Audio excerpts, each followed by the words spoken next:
Hey guys, it's LEGO Boys E3. Today I have an unboxing from QiYi.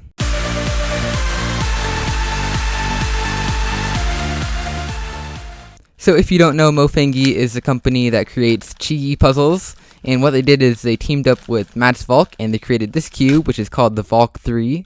I got my name written in big nice letters here, but here we go. We can just open this up, and here are looks like the two cubes, and so we can just begin to open this up.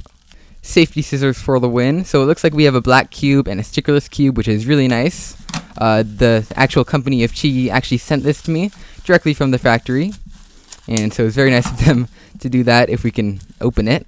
And so a lot of people have been very excited for this cube. It was announced quite a long time ago, and Mats Valk has been suggesting improvements for it, I guess, and he used a prototype of it at Nationals. Got third place, and so here are the two cubes. Looks like we have a nice box to go with each of them, so we can just open up, I guess, the black one first. And so here is the cube, and so I know you guys know that I don't really like 3x3 speed cubes a lot. I don't really find a need to get them because I have one that works well for me. And right out of the box, just not turning it fast or anything, it's very, very fast and very smooth. Like, there's not much sandiness like you'd find in MoU cubes. Just very smooth and like very, very little friction. Very fast feeling, like very fast. So we can do some algorithms on here. It's kind of like light and airy feeling, kind of like almost hollow, but still pretty stable and fairly solid. It is a little bit like wobbly compared to the current cubes that I use, but for the most part this cube looks pretty good, so we can scramble it up. A little bit uncontrollable for me just because of my turning style at the current moment, but I think if I were to tighten this a little bit and maybe lube it, it would get quite a bit better. But yeah, so far this looks like a really promising cube. Like, there are some 3x3s that are just like at the very top of the line. You can't get any better than them. Kind of like my Thunderclap. I've heard like the Weilong GTS and cubes like that. They're just like super good, and it just depends on personal preference which one you like the best. I'm pretty sure this is going to be one of those cubes that a lot of people will just use and they like it. Just from watching some videos about this, I've heard that it feels like the Meiying. I don't have that cube, but I can definitely tell how it would feel like that. Kind of like a hollow, light feel. And I think if you were to slow it down a little bit by tightening the screws, it definitely would fit my turning style. So I like it. Let's get into the stickerless one now. First off, I definitely do like the fact that there is just a sticker on top of the centerpiece and it's not printed onto the plastic, because a couple of other QiYi puzzles that I have, that logo's just printed onto the plastic and it really annoys me. But yeah, it just feels like a normal stickerless 3x3, just like this one.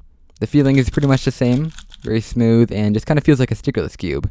The corner cutting on this cube seems pretty good. It can do 45 pretty easily. Backwards, it can do like maybe 2/3, maybe a little bit more than that, without a lot of effort. See, it did like almost a full QiYi. And so yeah, there's really nothing that you need to worry about for corner cutting on most cubes nowadays, so it's fine. Now how about corner twisting? So my hands are a little bit slippery because of all the lube that they put in this. Yeah, that's not going to corner twist during a solve. Yeah, most likely not. I personally don't like the whole squared off corners thing, but it doesn't really affect performance that much, so I'm fine with it in this case. Let's see if we can get a piece out. Yeah, not that hard. Just kind of looks like a basic mechanism. You see you have a hole right through there. It's interesting that the stickerless part doesn't expand all the way through the piece, but that's cool. Now this is a little bit more of an expensive cube. It was meant to be like kind of a premium thing that was designed by a professional speed cuber, and it's like this really awesome cube, and I think it would definitely be worth it if you really like this feel. I'll be posting a review on this cube a little bit later, and if you want to buy one, they're available for pre-order on thecubicle.us right now, so I'll have a link to that in the description. But for now, that's pretty much it for this video. If you liked it, you can leave a like down below to show me that you liked it. Stay subscribed to be notified when the next video like this comes out, and also leave some suggestions down in the comments below for other cubes that I can unbox like this in the future. And I'll see you guys next time. Bye!